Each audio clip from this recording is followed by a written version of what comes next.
Hello, today I'm going to talk a little bit about how to design an adventure.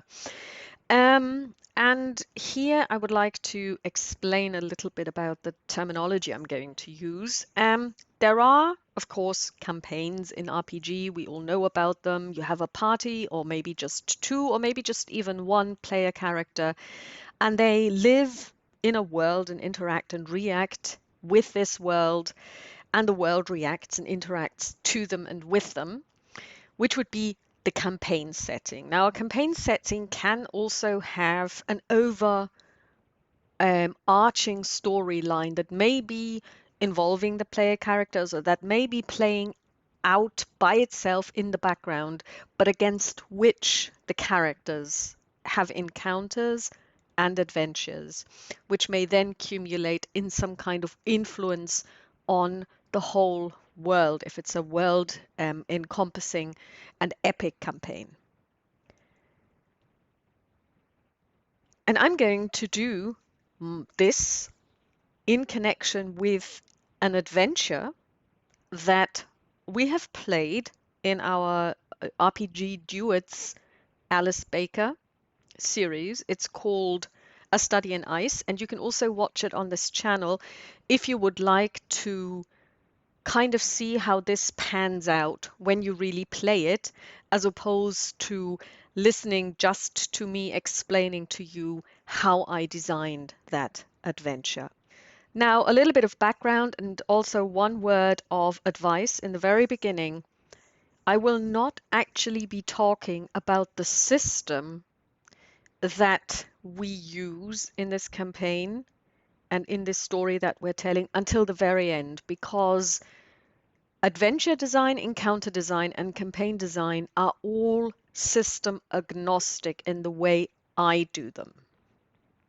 The system does play a role towards the end, and I will talk about this, but really only at the end. So the campaign is basically set in the 1930s, and it is centered around a player character called Alice Baker, who's a PI and lives in New York. She has a sidekick, and these two have had a number of supernatural encounters already.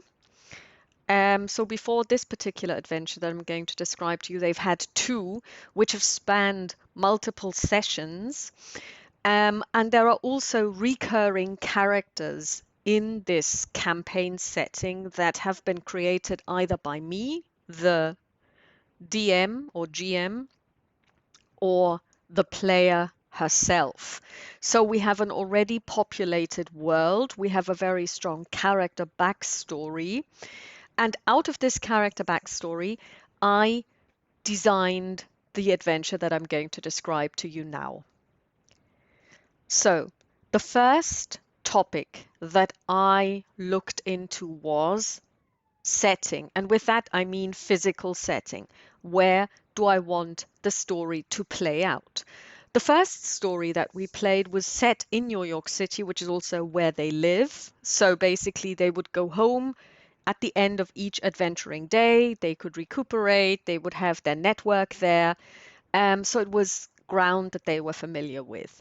The second adventure was set in an area where they know no one, and where they're kind of on holiday, and where they are going to visit somebody that they have met before and that they're friends with. But the rest of the setting, the area and the NPCs, were complete unknowns. The third adventure is kind of like a little bit of a throwback adventure, because I set it in the public school, so British system, that's a private school in the United States, that the protagonist, Alice Baker, would have attended when she was between 10 and 18 years old. And it's a very, very expensive school set, and this was my decision, in a remote location. And that becomes very important towards the next part that I'm going to discuss. And it's a school reunion, and the people who will be there will be people she had known as a young woman or child. So some of the teachers, some of the schoolmates would be there.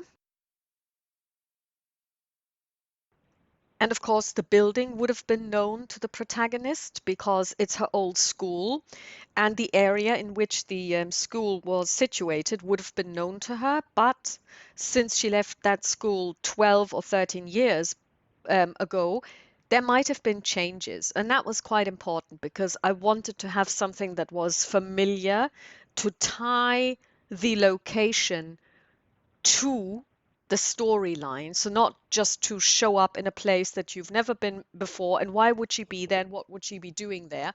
Because we had already done that previously in the campaign.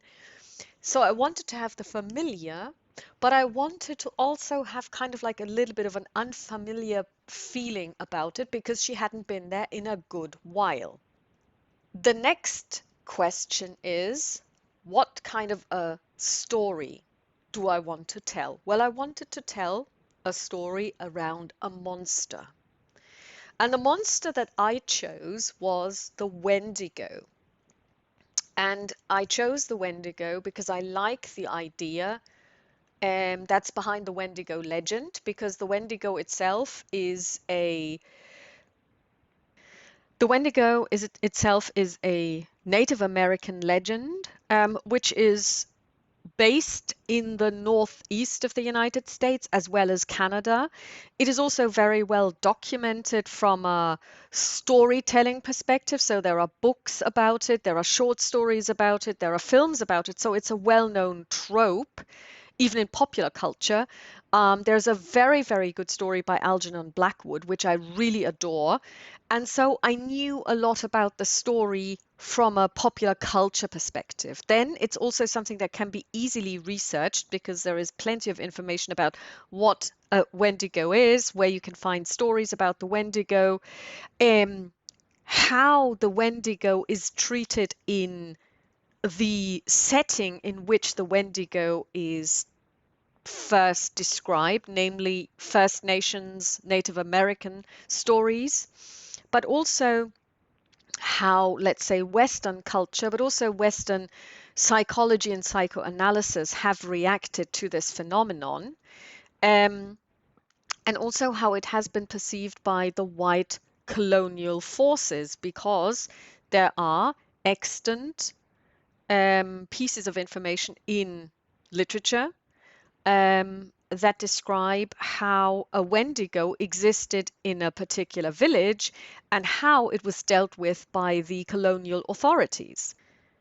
Because, of course, the setting itself, the setting of Alice Baker, is somehow a little bit fantastical and a little bit in the horror genre, but it is still set in our world. So I can't just go all out and come up with something that is totally out there because it wouldn't fit the mood. So once I had decided this, the next question is, we have a reason why she goes there. It's a school reunion in the place that is kind of remote. We have the monster that you will be encountering, the Wendigo. But then the big question is, how can you ensure that she doesn't just leave and kind of throw up her hands and go, well, I'm not dealing with this? Because that's also always a problem, because you do want player agency and you do want players to say, no, I'm not going to do this. And I have seen this before with this particular setup where stories that I was trying to tell and that I had prepared had not actually worked out because the player decided, no, my character is not even going to engage with this. And the character didn't engage, and then the story didn't happen. So, and you always have to be prepared for this, but you also sometimes can make things more compelling. And one of the ways is to basically endanger a non-player character that your characters have a relationship with, or you can also throw them into a situation from which there is no escaping. And of course, what I chose was Wendigo has something to do with winter, a reunion in a remote location. Now we bring in winter, we bring in a blizzard, we make sure that all of the roads are closed. They cannot leave. So they are in this very enclosed space. It's almost like a locked room mystery.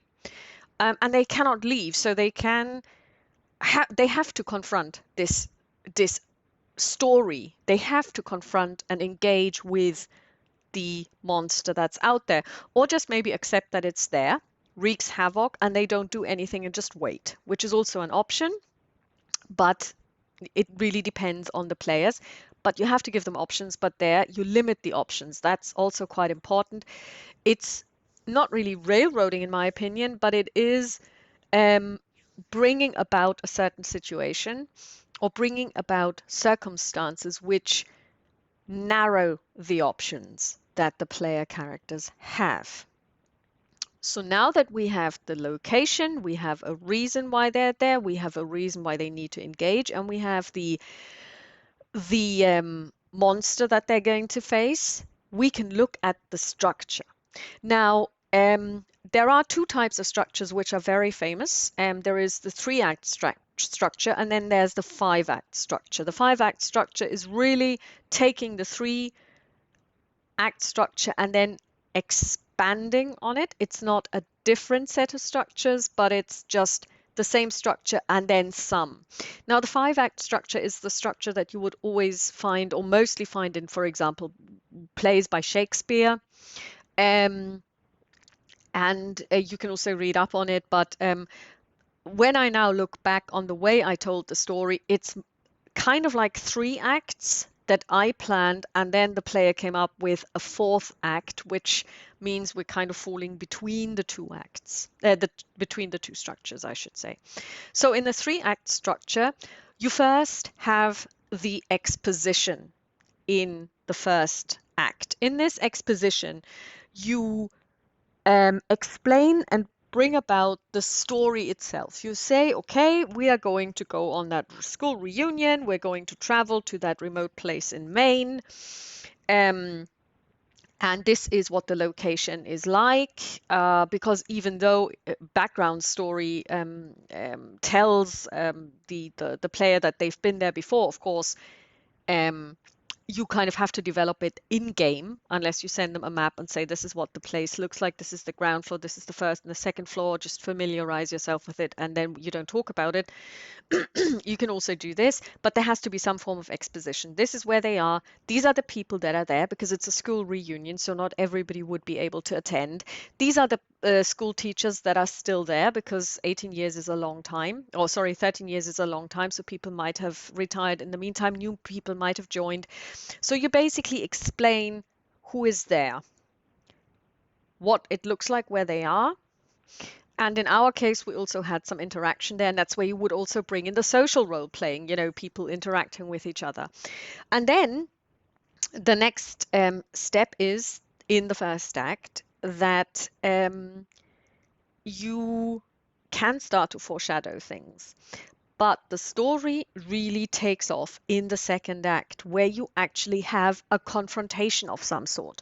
This confrontation doesn't mean that you meet the big bad, because that is reserved for Act 3, where the whole situation comes to a climax and where it's hopefully resolved, or it is going to be resolved one way or another. It can be resolved with the player characters in inverted commas winning or the opposition winning, depending on what the outcome is. But in the second act, that's where, for example, in a mystery, the investigation would take place. You're confronted with the first victim, for example. There's the murder that's happened. You're trying to collect information. You're trying to collect maybe tools, weapons, or allies that will help you to resolve the story in the third act. That you kind of go, okay, so what has happened? There's a murder. We found dead people too. We need to find out what's going on. There is some book reading, library use rolls are made. You start talking to people. You're trying to investigate it. In our case, what actually happened was that somebody went missing, and people decided to go after them. And then the issue is that the first rescue operation fails because the person who tries to find her in the first place, the first missing person, goes missing themselves and is found dead by our protagonist. And then later on, they find the original victim also dead, and it's clear that they weren't just like killed because they froze to death in the blizzard or something like that, but something has actually attacked them, and that there's something going on there. And then the story unfolds, and with research and using clues that have been provided and that they discover in Act 2, they kind of come to the conclusion, maybe this is a Wendigo. Now the question is, where is it? And then in the third act, you actually have the confrontation. The Wendigo makes an appearance and is tracked down. It's not so difficult to track down because it's actually there to attack the house that everybody's in because they want food. The Wendigo needs to feed. And then they track down the Wendigo, they confront the Wendigo, and they finally get the Wendigo to change back into its human form. It's revealed who this Wendigo is. They've got a very good idea who it is even then, before they meet the actual Wendigo, because they've done research. And then the next question is what happens? Because usually Wendigos get killed by their tribe. That's how it ends.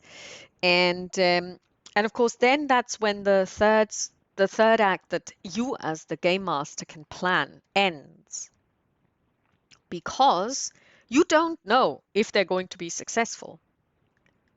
And because in any role-playing game where you use dice to resolve conflict, the dice might not fall in the player character's favor and they might die. Or they might be successful, but then the question is, how do you describe success? Are they successful if they kill the Wendigo, which is an option? Do they not kill the Wendigo? Because at the end of the day, the Wendigo is a human being, and a shape-shifting one, but maybe needs help. So do you resolve this? Do you help them? And that's where my planning ends, because then that's over to the player. And the player then took a couple of decisions and also then took care of something that's called the denouement, because they basically expanded on the theme. First of all, they wanted to save the person, and we found actually online, we found a description of a cure. So basically, in order to find out about this cure, I had to design a little encounter as an addition to the actual adventure, where the player character goes to talk to an anthropologist in New York, who basically tells them more about the Wendigo myth and blah, blah, blah, and then tells them that there is supposedly a cure. And then they try out the cure and it works. So now the Wendigo has been cured, or the human has been cured of being a Wendigo. But now the next question is, what happens to the person? And of course, my player character didn't decide to just leave it at that. They decided that they were going to help and that they were going to have also an additional quest that they wanted to have in the school, because they decided to replace the school principal because they were very unhappy with the way she had been dealing with this whole situation. So these were all things that are part of the story, but not really part of the adventure as it was designed using the 3-act structure. So then there were additional quests that the player in this case came up with herself for her character, and they were added to it. And then there was a general denouement in terms of it's now over, and because it's close to Christmas, they were going to celebrate Christmas. They do celebrate Christmas, and then that campaign arc ended. And now I want to talk a little bit about the system, because the system that we're using is Call of Cthulhu. So the basic role-playing version, I think it's BRP7, the most recent at the time of the making of this video, which is 2023 version of the Call of Cthulhu role-playing game by Chaosium. And that's an important part, but really only an afterthought, because whichever system you're using, when you design the actual combat encounters, and that can be social combat, but that can also be actual combat, or even tests that need to be passed, like do they find information looking for clues? It could be spot hidden or investigate or library use or all kinds of, or even breaking into a room to find out stuff. All of these things have to be built into the story using the system that you are using. And especially when you build a monster, in this case, you have to give it stats. If it's got stats, it can be killed. And so the that's where it becomes important to think of the system that you're using and maybe find a bestiary to find something that you can use, some stats that you can use that would help you in building the Wendigo, if there is no Wendigo present. I'm not even sure if Call of Cthulhu has a Wendigo as a monster. There is the Walker in the Waste, and you could look at this if you don't have access to it, but you can also just take the basic role-playing book and check out the monster section and then just choose something that kind of makes sense from a stats perspective. And then you also have to think about how do you resolve certain issues and certain story points. Do you want to use role playing? And that really depends on the party that you're playing with, on the players. Do they prefer to role play or do they prefer rolling dice? And if they do want to roll dice, or if you really want to kind of like put in a little bit of the hand of fate, then you have to come up with suitable tests that will allow you to work through those story points where you want tests to happen. But at the beginning, you should always think of the location, the adversary, and how the adversary makes itself known, why the players should care about it and their characters as well, and what the climactic situation is, because it doesn't have to be a fight, because you don't necessarily have to have an adversary that you have to overcome. The monster, in inverted commas, can also be a situation that's difficult. For example, a plague or an army that is advancing. You're not going to stop an army on your own, but you could, for example, maybe send a letter to someone who can influence that army. It really depends on the story that you're telling. But it's really about when do you need to use stats and tests where you actually need your numerical representations. In most gaming systems, there are some maybe that don't use that at all, but where you need the game mechanics to work, or where you really just have the story unfold. And basically, these are the key points that you need to follow, in my opinion, when you're designing an adventure. And an adventure, again, consists of separate encounters that happen. So you encounter a victim, you encounter a library where you have to do research, you encounter maybe a minion, you encounter a clue, you encounter maybe the villain, the main monster of the week, so to speak. But then once you have those overarching adventure ideas and kind of like the 3-act structure in place, you go down one level deeper and then you look at individual encounters. And there you need to be really creative, because your players will come up with ideas of who to talk to or where to go that you didn't really anticipate. So there you really have to be a little bit prepared in terms of, okay, you have a couple of clues that they need to find, and you have to have different places where they can find them. Because if you say, okay, in order to find this clue, you need to pass a test in this room, but they fail. What do? You have to place the clue somewhere else, because they're not going to go back to the same room and look again. You have to be prepared to have the same clue provided to your players in 3 different ways, so that they always have a way of an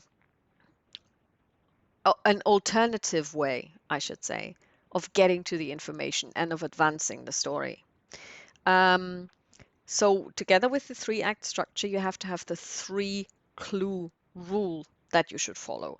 And once you have all of this done, you have designed an adventure that you can run as part of a campaign or also outside of a campaign. So location, story hook, why should they care? Who are they fighting against? And what is there to find out and prepare them for the final encounter, for the final climax? Do they need to find weapons? Do they need to find information? Do they maybe need to find a place where this thing lives? Do they need to find a cure? Do they need to find allies? And once you have all of this in place, you can write down the adventure. And that's all. That's my 2 cents on adventure design. And if you are interested in reading up on this, I can really recommend the Fantasy Age Campaign Builder's Guide by Green Ronin, which is kind of system agnostic. I mean, it does refer back to Fantasy Age because it is based around Fantasy Age as a system. But a lot of the theory behind adventure, campaign, and encounter design that I've just talked to you about is really system agnostic, but it's really nicely summed up in that book. So I wish you all happy gaming, and to all of the GMs, enjoy building your stories and enjoy telling them with your players. Talk to you soon. Bye.